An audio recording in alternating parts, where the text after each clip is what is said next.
Ada Pak, tapi yang penting adalah sebetulnya adalah trust, kepercayaan sebetulnya. Nah, kadang-kadang ini asuransi agak unik Pak. Karena asuransi ini dilihat juga orangnya siapa di dalam di situ. Ini yang agak unik di asuransi. Karena itu menimbulkan trust kan. Oh, kalau ini sih saya percaya. Dan itu memang nggak bisa dihilangkan untuk sampai sekarang ya, terutama di industri asuransi Indonesia. Nah, karena dengan trust ini yang sebetulnya akan akhirnya orang akhirnya tetap stay ada di asuransi itu, nggak pindah-pindah.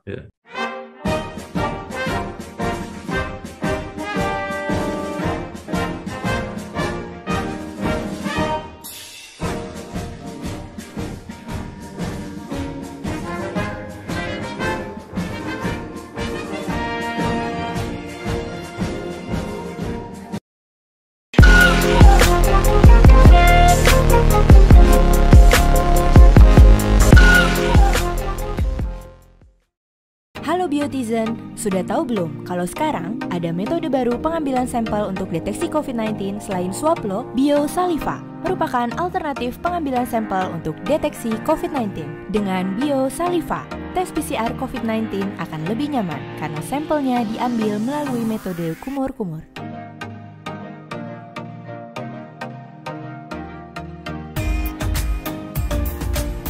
Tes PCR COVID-19 aman dan nyaman. Biosaliva aja.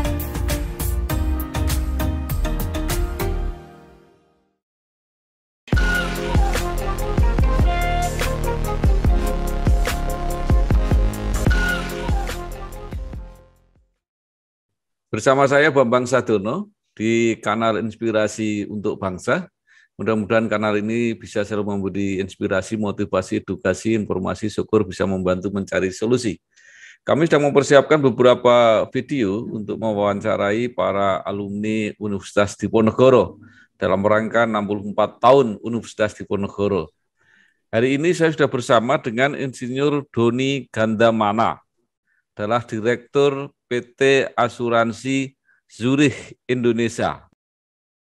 Sebelumnya saya sudah wawancara dengan alumni Teknik Kimia Undip, yang satu jadi Direktur Toyota Indonesia, Pak Andang Warih. Yang satu pernah jadi Dirut PLN, Ibu Sri Penny Inten Cahyani. Jadi ini memang luar biasa, lulusan kimia. Yang satu urusan motor, yang satu urusan listrik. Nah ini saya ketemu Pak Doni yang urusan asuransi. Nah, mungkin bisa cerita awal-awalnya jadi mahasiswa dan kemudian terjun di bidang asuransi. Silakan Pak. Ya, awalnya sebetulnya sebelum lulus ya, itu sebelum masuk asuransi saya sebetulnya ke lembaga pembiayaan Pak Kamal. Jadi salah dari Astra Group ya. Kebetulan waktu itu Astra Group datang ke Undip untuk tes untuk menjaring manajemen trainee Pak kalau salah. Saya sih iseng-iseng ikut aja waktu itu. Jadi nggak ada inilah, nggak terbayang lah sampai sekali itu. Nah, ternyata saya lolos tes, sehingga waktu selesai skripsi lah saya langsung mendaftar ke Astra Nasional sebagai manajemen trainee, dan dari sana saya lulus ditempatkan di Astra Credit Company, itu suatu lembaga pembiayaan. Di sana saya berkarir cukup lama, hampir 13 tahun. Nah, kemudian kebetulan mantan bos saya di Astra Credit Company pindah ke asuransi, bisnis asuransi sebetulnya. Dan beliau mengajak saya dan ikut lagi lah saya ke sana. Sampai sekarang. Jadi hampir dari 2004 sampai sekarang, hampir 17 tahun saya ada di bisnis asuransi. Demikian Pak Bambang ceritanya. Jadi, Kami hadir di seluruh pelosok negeri, tidak hanya melayani masyarakat berpenghasilan rendah, tetapi juga melayani kebutuhan rumah bagi generasi muda. Beragam konsep perumahan yang kami kembangkan hingga sekarang turut berkontribusi pada bangsa ini. Tidak hanya memprioritaskan pada hunian vertikal, kami juga menyentuh pada hunian tapak.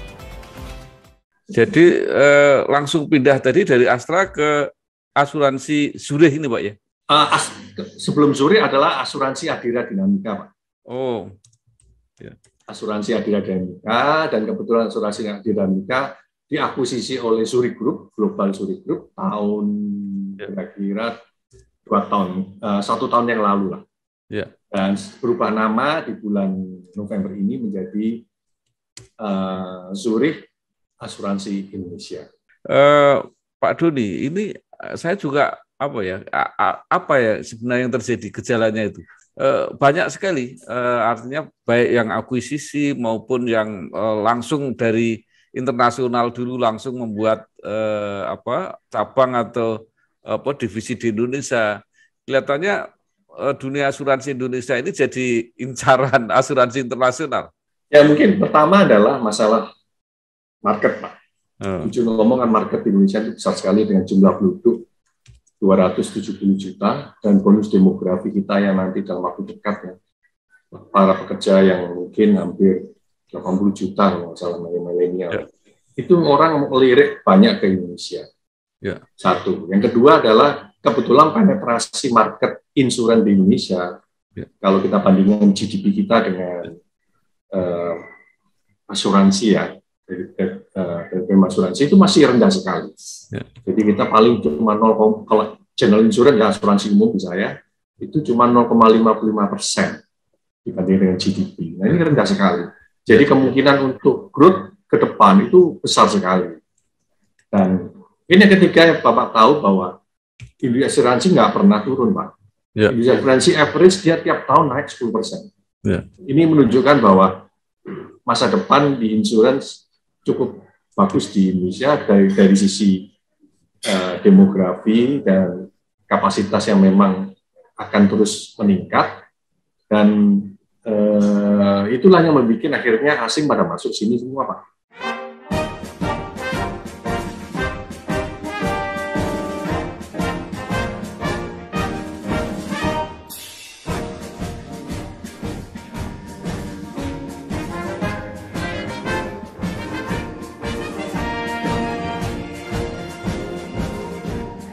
Itu persoalannya apakah literasi atau kesadaran berasuransi yang kurang atau perusahaan asuransinya yang kurang dipercaya? Kalau menurut saya sih memang salah satu dunia insuran yang menjadi, selama saya bergelut di asuransi Pak ya, yang menjadi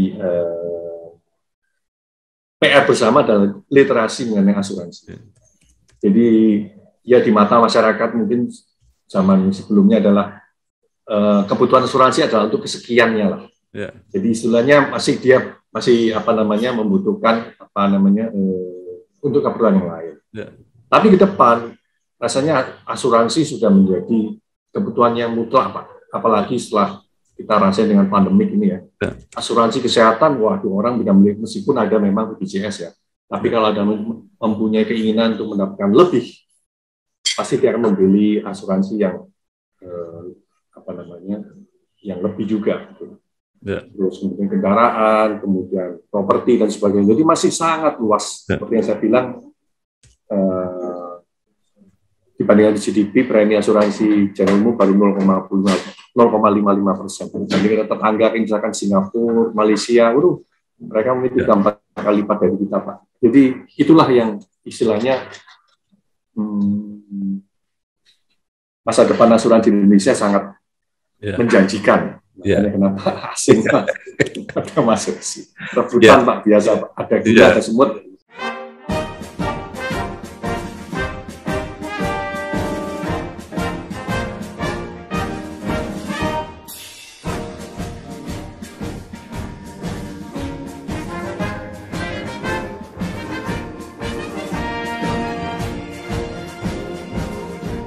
Betul. Nah, potensinya besar, tapi penetrasinya kecil. Tadi saya mencoba mengajukan apakah trust terhadap asuransi itu yang termasuk rendah di Indonesia.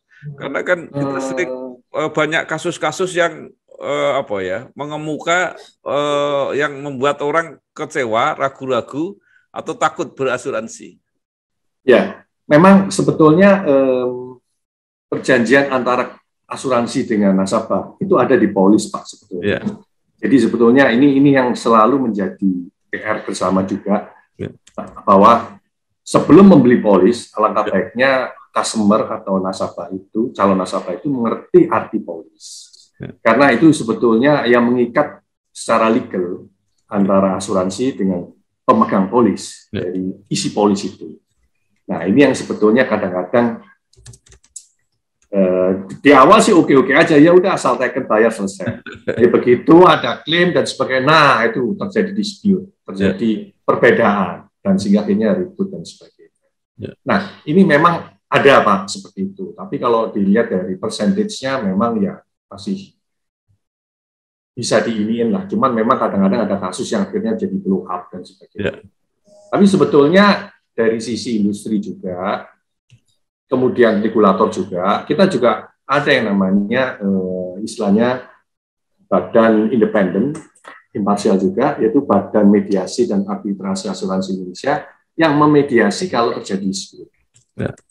Kalau misalkan itu pun ternyata tidak ada kata sepakat, masih ada lagi namanya pengadilan data. Jadi sebetulnya ada mekanisme-mekanisme secara non-legal dan legal yang akhirnya bukan menguntungkan ya, tapi menjembatani kalau terjadi dispute antara asuransi dengan pemegang polis. Jadi itu Pak. Jadi memang ini salah satu PR juga buat kami juga, supaya juga di satu orang yang bilang kalau mis-sales ya, jadi cara jualnya salah dan sebagainya, itu menjadi inputan juga di industri, sehingga kami juga terus melakukan improvement dari sisi tenaga penjual asuransi supaya tidak terjadi mis-sales. Jadi supaya pada saat klaim dan sebagainya itu customer juga tahu di mana hak dan kewajibannya, asuransi juga tahu hak dan kewajiban.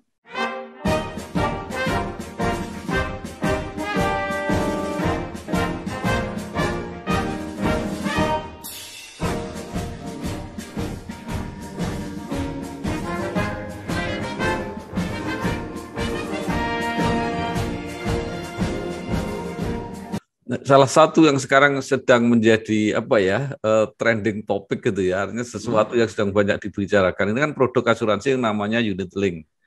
Nah, saya lihat Zurich ini itu di ketiga-tiganya kan ada jiwa, ada kerugian, ada bahkan ada juga di syariah, di takaful ada. Nah, pasti dugaan saya juga menjual unit link.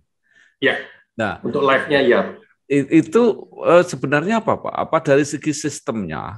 Sistemnya itu memang sangat sangat spekulatif atau sangat membuka kecenderungan dispute, atau hanya karena tadi di dalam penjualannya nggak diterangkan atau seperti apa gitu? Ini Pak, sebetulnya asuransi ini salah satu industri finansial yang sangat diregulasi juga oleh OJK.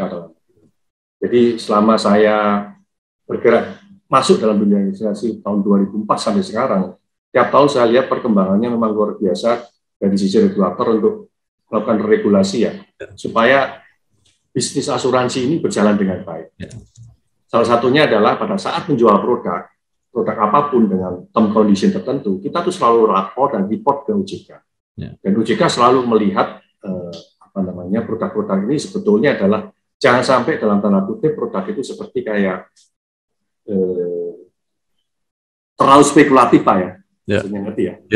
Sehingga akhirnya terlalu spekulatif, menjanjikan sesuatu yang investasi yang gede dan sebagainya, terus buru-buru akhirnya tegap, tapi kenyataannya nggak ada. Nah, itu juga dicegah oleh OJK. Jadi sebetulnya sampai segitunya tuh industri dan regulator ini bekerjasama untuk supaya akhirnya tidak memberikan suatu produk-produk yang boleh dikatakan terlalu spekulatif. Jadi itu Pak. Jadi kalau artinya sistem dan sebagainya, ya sistem sih memang membantu dari sisi monitoring, controlling terjadi klaim, dan juga itu sih nggak ada isu sih sebetulnya Pak. Cuman masalahnya adalah produk yang dijual ini seperti apa, jangan sampai produk terjual ini terlalu spekulatif ya. Karena orang bilang kan high risk high gain, tapi lupa bisa juga high loss. Mereka lupa ini. Jadi tahunya oh ya high risk high gain ya sudah lah kalau high-nya pasti itu, tapi dia lupa bahwa itu juga bisa high loss. Nah, ini yang juga sebetulnya yang menjadi pemikiran dari industri juga, ya, juga OJK juga, sehingga akhirnya kenapa setiap produk-produk yang jual ke masyarakat diuji dulu oleh OJK untuk memastikan bahwa jangan sampai terlalu menjual secara spekulatif, karena berbahaya Pak kalau spekulatif itu. High risk, high gain juga high loss. Nah, kalau sudah high loss, komplain pasti nantinya.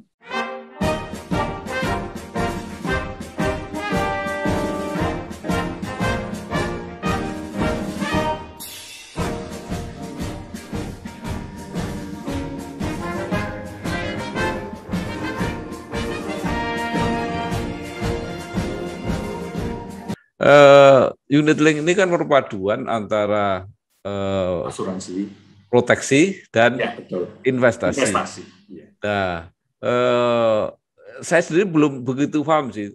Tapi karena investasi, apakah kalau cara menginvestasikan itu mengandung risiko, itu juga jadi beban nasabah? Artinya kalau taruhlah ekstrem rugi gitu, nasabah ikut rugi apa enggak?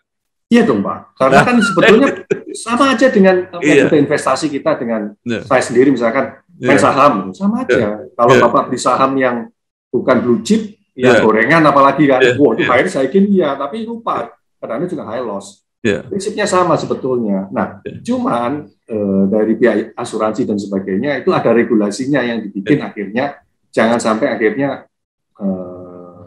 terlalu merugikan nasabah. Dan yang paling penting adalah pada saat menjual produk itu nasabah atau customer, baik itu nanti secara langsung maupun lewat agent asuransi, itu dijelaskan Pak. Iya itu. Itu yang penting dijelaskan dulu konsekuensinya. Karena tadi kan high risk, high gain juga high loss. Tapi kalau memang aku maunya aman dan sebagainya, ada.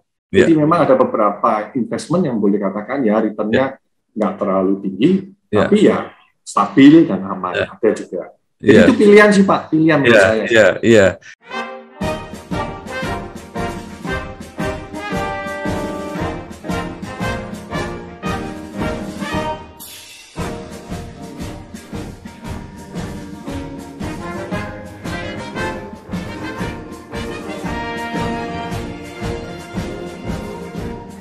Kelihatannya memang itu. Jadi ini salesnya ini pokoknya pengen buru-buru atau biar cepat, itu tidak dijelaskan dengan detail, nasabahnya juga tidak peduli, kemudian tutup gitu aja. Nah inilah yang kemudian, menurut saya tetapi ada juga lubang yang mungkin nggak begitu fair ya, karena kalau investasi yang memainkan investasi kan asuransinya. Betul. Tapi nasabahnya ikut menanggung. Itu seperti apa dari segi sistem, Pak? Ini kalau detailnya saya nggak bisa jawab, Pak ya. Detailnya nggak bisa jawab. Tapi intinya bahwa asuransi pun secara profesional mereka juga punya namanya manajemen investasi juga, Pak. Jadi sebetulnya juga ada suatu standar. Makanya sebetulnya ini balik lagi. Produk yang dijual ada yang cukup berbahaya itu adalah yang istilahnya returnnya fix. Wah, saya fix sekian. Padahal kita tahu sendiri bahwa dunia saham atau investment itu kan naik turun, Pak. Nah ini juga bermasalah. Tapi yang benar itu harusnya yang sama-sama floating sebetulnya. Jadi kalau investasinya naik, ya ikut naik. Kalau turun, ya ikut turun. Nah, dalam hal ini yang sebetulnya nasabah atau calon nasabah, customer atau calon customer, itu jeli memilih produk asuransi yang dia pilih. Dan dia sebetulnya juga mau apa sebetulnya. Ini ada juga yang maunya jangka panjang atau jangka pendek.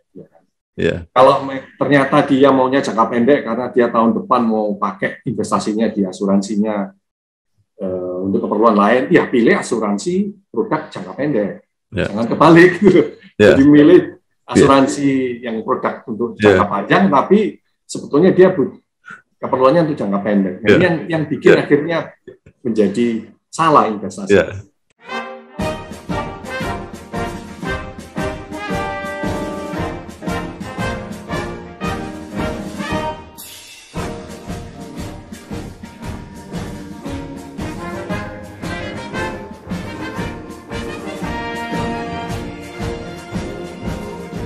Sekarang kembali ke Undi, Pak. Jadi sama sekali kuliahnya di teknik kimia itu nggak digunakan sama sekali dalam praktek ya. Ya enggak, Pak. Enggak dong, Pak. Pertama yang paling penting adalah cara berpikir, logika, dan sebagainya. Itu kan saya pakai terus. Kemudian kearifan dari dosen kami waktu mengajar, dimana nggak hanya sekedar hal teknis yang dikasih, kayak pembimbing saya itu, tapi banyak hal-hal yang sifatnya apa ya, ilmu hidup lah yang diberikan ke kami. Itu kami juga pakai sampai sekarang pun saya pakai itu, Pak. Terutama dalam berinteraksi dengan sesama dan sebagainya. Yang penuh keberagaman kan di Indonesia ini. Itu saya pakai, Pak, sampai sekarang, Pak. Jadi saya terima kasih banyak nih melalui ini juga. Saya terima kasih pada dosen-dosen kami dan juga Undip sebagai alma mater saya. Pak Doni juga tahu ada alumni-alumni lain yang karirnya sangat berbeda dari teknik kimia itu. Banyak, Pak. Banyak. Saya tahu kan teman-teman kita juga banyak. Tapi ya itulah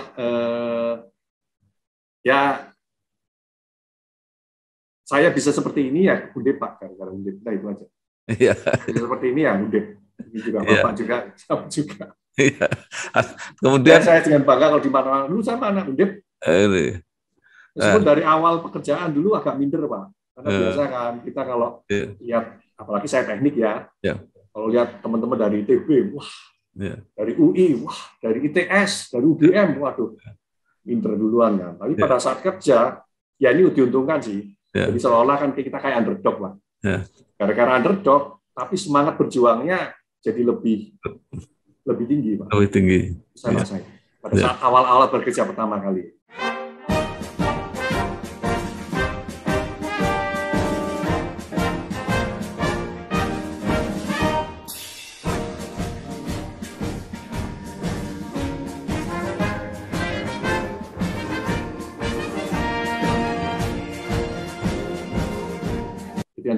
Kelihatannya kalau asuransi itu kan kuncinya itu di jaringan ya, di networking itu artinya relasi dan sebagainya. Itu membantu nggak? Artinya kan juga banyak jaringan alumni Undip kan juga ada di mana-mana. Ada, Pak. Tapi yang penting adalah sebetulnya adalah trust, kepercayaan sebetulnya.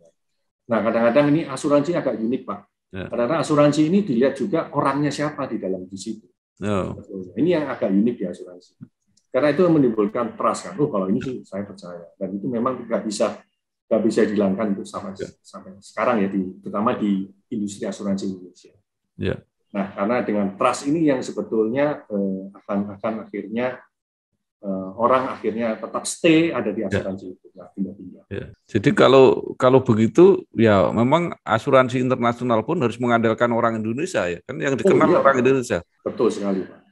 Betul sekali. Jadi mereka apalagi Zurich kan berbisnis 215 negara. Waduh, udah multi culture, Pak, itu, Pak. Jadi itu ya treatment on the right place, Pak. Jadi nggak melihat kebangsaannya apa atau apa.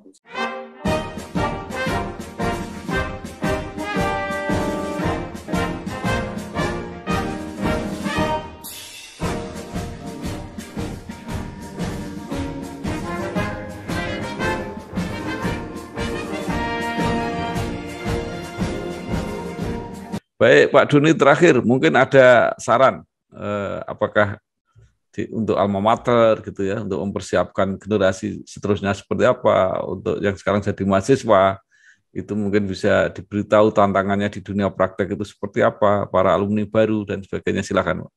Sebetulnya yang tantangan bersama termasuk nggak hanya dari mahasiswa Undip atau juga semua lah yang terjadi ini sebetulnya gara-gara COVID-19, Pak. Karena COVID-19 ini, pandemi ini bikin benar-benar yang namanya perubahan itu terakselerasi dengan sangat cepatnya perubahannya. Contoh yang sekarang kan, kita nggak pernah mikir bisa kerja di rumah. Saya sekarang ada di rumah, Pak. Oh iya. Bagian besar saya ini kerja di rumah. Sama, saya juga di rumah. Nah, ini kan mungkin kita nggak sempat mikirin gimana itu bisa seperti ini. Nah, pesan saya sih, perubahan itu akan semakin cepat. Dan di mana kita bisa mengantisipasi perubahan itu, berdamai dengan perubahan itu, dan mengambil opportunity dari perubahan itu, Pak. Karena itu yang jalan yang paling bagus buat apapun lah pekerjaannya. Kita sekarang mahasiswa, entah itu baru manajemen trainee, atau kayak saya direktur Bangkotan ini, saya juga harus berubah, Pak. Nggak bisa saya pakai kayak saya lama 8 tahun saya direktur mulai 2014 ya. Nggak mungkin saya pakai gaya saya waktu saya jadi direktur pertama lagi itu 2014, nggak bisa, Pak. Ya. Saya juga harus berubah, meskipun dari usia saya yang hampir udah kepala 5. Jadi perubahan itu yang bikin akhirnya kita harus beradaptasi dan berdamai dengan kita.